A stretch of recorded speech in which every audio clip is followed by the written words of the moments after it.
Dear student, financial law classes में आपका स्वागत है। बिहार पीसीजे के जीएस के क्रम में भारतीय इतिहास का चौथा पार्ट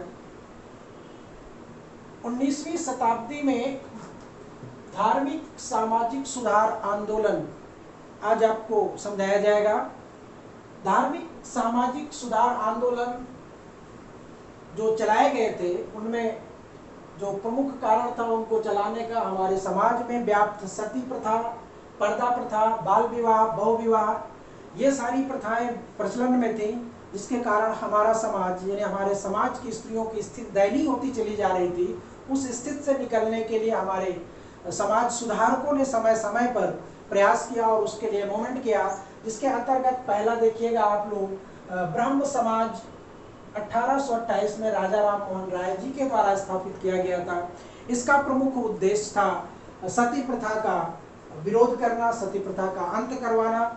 और इसमें डॉक्टर राजा राम मोहन राय के संदर्भ में कुछ चीजें जो इम्पोर्टेंट है वो देखिएगा।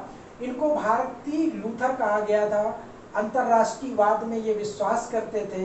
इन्होंने संवाद कौमुदी नामक एक पत्रिका भी चलाया था। इन्होंने एकेश्वरवाद का प्रचार किया था। इन्होंने सती प्रथा का विरोध किया था। स्त्री पुरुष समानता पर इन्होंने बल दिया था। इनकी इंग्लैंड में मृत्यु हो गई है। 9 भाषाओं के ज्ञाता भी थे। इंग्लैंड में इनकी मृत्यु हुई। ये राजा राम मोहन राय के संदर्भ में ब्रह्म समाज 1828।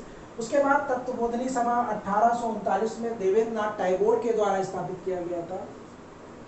तत्वबोधिनी सभा 1839 देवेंद्र नाथ टैगोर।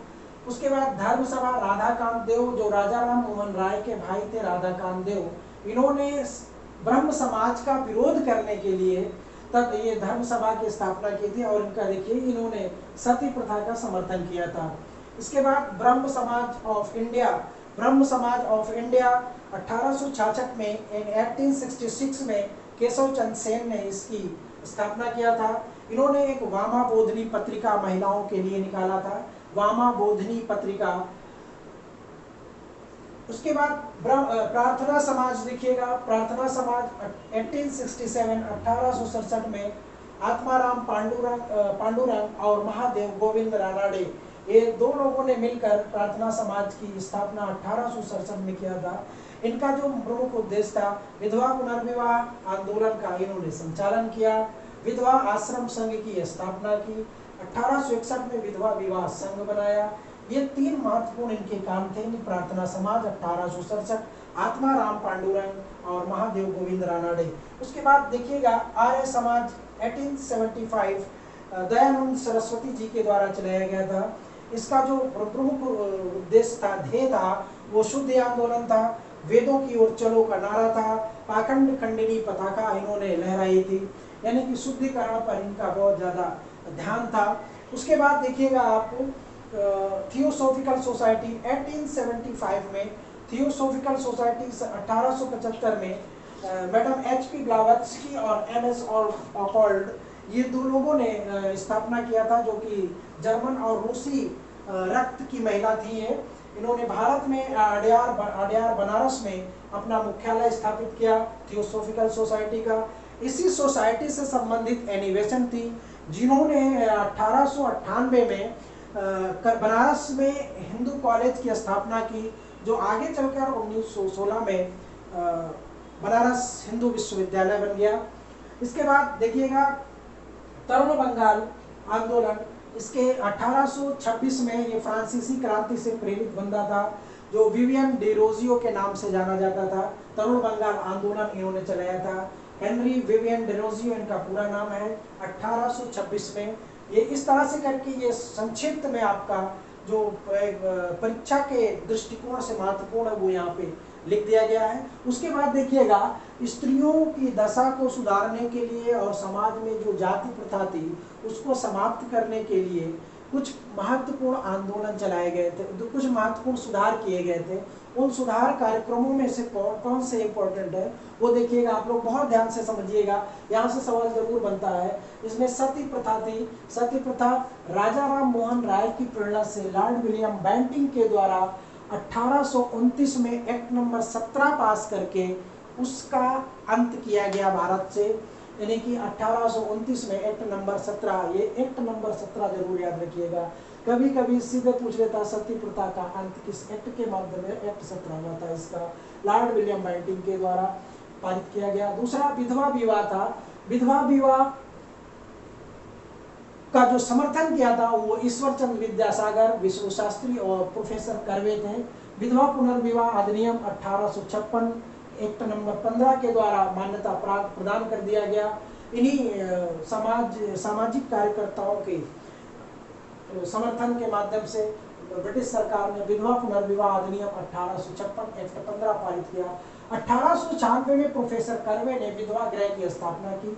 तो विधवा विवाह भारत में जैसे कि नारियों की स्थिति हुआ करती थी, बड़ी दयनीय थी, विधवाओं को समाज में सम्मान नहीं मिलता था, इसलिए इसके समर्थन में ईश्वरचंद्र विद्यासागर, विष्णु शास्त्री और प्रोफेसर कर्वे ने काम किया, जो कि बहुत सराहनीय काम था। उसके बाद शिशु हत्या। हमारे देश में शिशुओं के विशेषकर बालिकाओं की हत्या कर दी जाती थी। उस हत्या को रोकने के लिए 1795 में बंगाल अधिनियम 21 पारित किया गया और इस 21 के माध्यम से शिशु हत्या को अब हत्या के समान माना जाने लगा। जब आप लोग आईपीसी पढ़ोगे तो उसमें आपको बताया जाएगा कि शिशु हत्या किस सिचुएशन में होती है, ठीक है।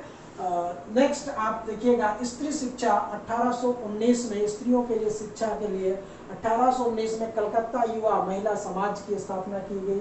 कलकत्ता युवा महिला समाज की स्थापना की गई, यानी इस समाज के माध्यम से महिलाओं को शिक्षा के लिए प्रेरित किया जाता था ताकि वो शिक्षा ग्रहण कर सकें। इसके बाद आप देखिएगा कि प्रोफेसर डी के कर्वे ने 1916 में भारतीय महिला विश्वविद्यालय की स्थापना किया था। भारतीय महिला विश्वविद्यालय की स्थापना कलकत्ता में, जिसकी प्रथम चांसलर आरजी भंडारकर थे। 1916 में इसकी स्थापना हुई। 1854 के उड डिस्पैच में स्त्री शिक्षा पर विशेष बल दिया गया और स्त्रियों को शिक्षा में काफ़ी प्रोत्साहन दिया गया इसके माध्यम से भी और भारतीय समाज सेवकों के द्वारा। उसके बाद देखिए नेटिव मैरिज एक्ट या सिविल मैरिज एक्ट जिसको बोलते हो 1872। नेटिव मैरिज एक्ट या सिविल मैरिज एक्ट 1872 कन्या की जिसमें आयु 14 वर्ष और पुरुष की 18 वर्ष निर्धारित की गई थी। इसके बाद आप देखिएगा नेटिव मैरिज एक्ट के बाद एज ऑफ कॉन्सेंट एक्ट पारित किया गया। सम्मति आयु अधिनियम 1891 पारित किया गया। 1891 में आपने वीएम मालावारी के द्वारा समर्थित था ये, जिसमें कन्याओं की उम्र 12 वर्ष से कम ना होनी चाहिए, ऐसा इस एक्ट में प्रोविजन किया गया था। उसके बाद शारदा एक्ट देखिएगा 1930 में पारित किया गया, जिसमें कन्या की आयु 14 वर्ष और 18 वर्ष निर्धारित की गई। अब यहाँ पे शारदा एक्ट और नेटिव मैरिज एक्ट दोनों में इक्वल एज का प्रोविजन किया गया था। दोनों में बराबर एज का प्रावधान था।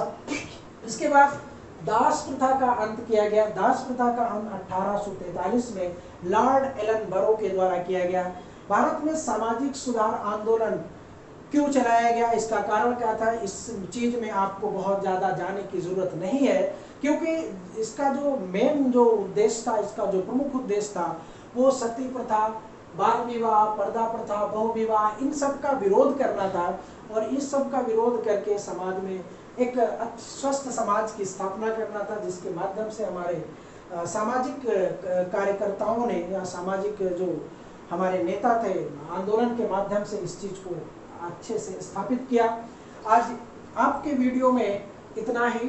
डियर स्टूडेंट, जैसा मैं आपको बार बार बोलता हूं कि आप लोग का 10-12 मिनट का ये वीडियो होता है, अगर इसको आप लोग लगातार 2 बार देखोगे तो आपको याद हो जाएगा और आपके सवाल गलत होने की संभावना बिल्कुल नगण्य हो जाएगी। मैं आपको बार बार यही कहता हूँ, आपको ज़्यादा पढ़ने से बेहतर, जो इस वक्त आप लोग 12 घंटे 14 घंटे पढ़ रहे हो, उससे बेहतर है कि आप 3 घंटे 4 घंटे पढ़िए, लेकिन जो चीज़ पढ़िए वो बार बार पढ़िए और बार बार पढ़ने के साथ आपका ये लर्न होता जाएगा और यहाँ से सवाल जैसे जैसे गलत होने के चांसेस होंगे, आपका जो नंबर है वो बढ़ता चला जाएगा डेली का डेली। तो इसलिए आपसे रिक्वेस्ट है, निवेदन है कि आप लोग अपने स्टडी को फोकस्ड स्टडी बनाइए, स्मार्ट स्टडी बनाइए। आप लोग अननेसेसरी टाइम वेस्ट मत करिए, ज़्यादा इधर उधर की चीज़ें पढ़ने से कोई मतलब नहीं होता। सेलेक्टेड आप पढ़िए ताकि जल्दी से जल्दी आप लोगों का सिलेक्शन हो जाएगा।